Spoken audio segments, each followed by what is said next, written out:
Olá, meus irmãos. Enfim, chegamos a mais um estudo.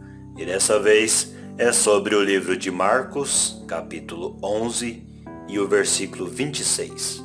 Então, sem demoras, vamos diretamente para a Bíblia João Ferreira de Almeida.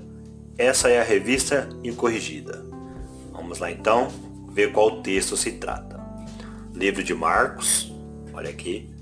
Marcos, capítulo 11, o versículo é o 26. As palavras do próprio Jesus. Daqui, capítulo 26, versículo 26, que vem dizendo assim: Mas, se vós não perdoardes, também vosso Pai que está no céu vos não perdoará as vossas ofensas. Como eu disse, palavras do próprio Jesus. Mas, nenhuma nota de explicação, nada, o texto não está em colchetes e nem algo assim. Ou seja, ela não fala nada, somente o texto bíblico em si. Agora, vamos para uma outra versão da Bíblia ver o mesmo texto. Vamos mais a fundo no nosso estudo. Vamos aqui na Bíblia NVI, a nova versão internacional. Vamos ver como que está o texto nessa Bíblia. Vamos lá? Marcos, capítulo é o 11, o versículo é o 26, aqui, que vem dizendo assim: Mas, se vocês não perdoarem, também o seu Pai que estás no céu não perdoará os seus pecados. Veja agora que contém a letrinha 44, coisa que a João Ferreira de Almeida não contém. Mas vamos lá.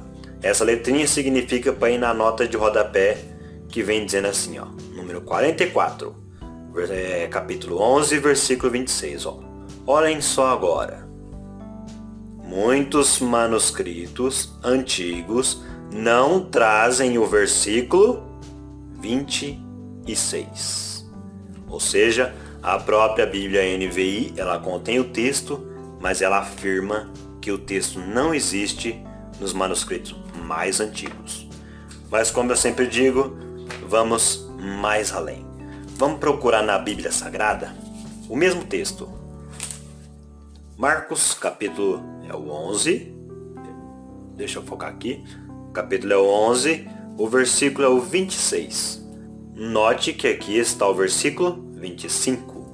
Mas ela pula diretamente para o versículo 27.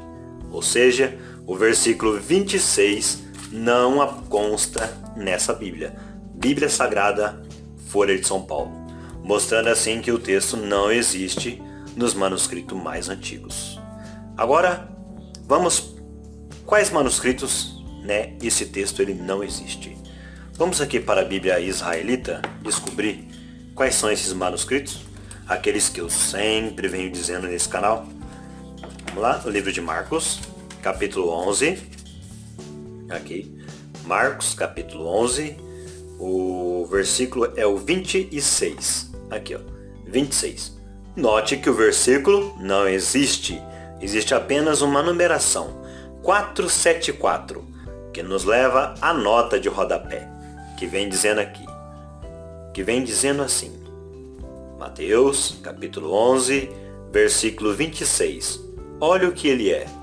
É um acréscimo.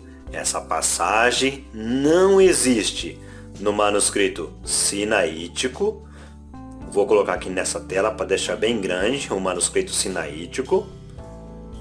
Olha só agora. Nem o Vaticano. Também coloque a foto aí. Nem o Efraime Rescriptus. E olha só. Nem o Alexandrino, que são os antigos manuscritos em grego do Novo Testamento, sequer contém tal passagem. Então, ou seja, os manuscritos mais confiáveis do Novo Testamento não contêm essa passagem do livro de Marcos, capítulo 11, versículo 26. Esse versículo, ele não existe. Porém, ficou faltando uma tradução. Dessa vez eu vou usar aqui a Bíblia Católica, a Bíblia de Jerusalém, e vamos ver se o texto contém nela também ou o que ela fala. Vamos lá, livro de Marcos. Marcos, capítulo 11, o versículo é o 26. Olhem aqui embaixo, o versículo não existe, até mesmo na Bíblia de Jerusalém. Porém, existe uma letrinha C, que nos leva à nota de rodapé. Olha só o que a nota vem dizendo.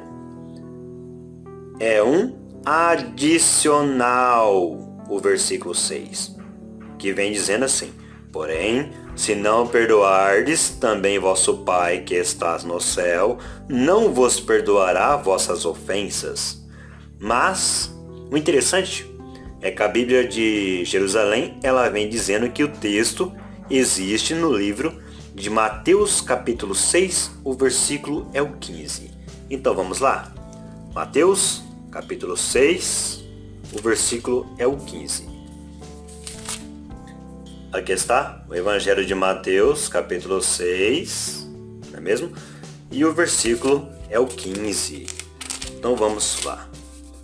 Versículo 15, que vem dizendo assim: mas se não perdoardes aos homens, vosso Pai também não perdoará vossos delitos. Então, ou seja, no livro de Mateus, esse texto, ele existe. Mas no livro de Marcos, é apenas uma adulteração. O texto não existe e não existe nos manuscritos mais antigos. Desejo assim a todos que fiquem com Deus e que Deus abençoe a todos. Só lembrando, o intuito desse vídeo não é provar que uma tradução é inferior à outra, mas sim é incentivar que vocês tenham mais traduções, que vocês podem adquirir outras traduções e não lerem apenas uma tradução, mas sim várias traduções, adquirindo assim o conhecimento um pouco mais. Desejo a todos que fiquem com Deus e que Deus abençoe a todos.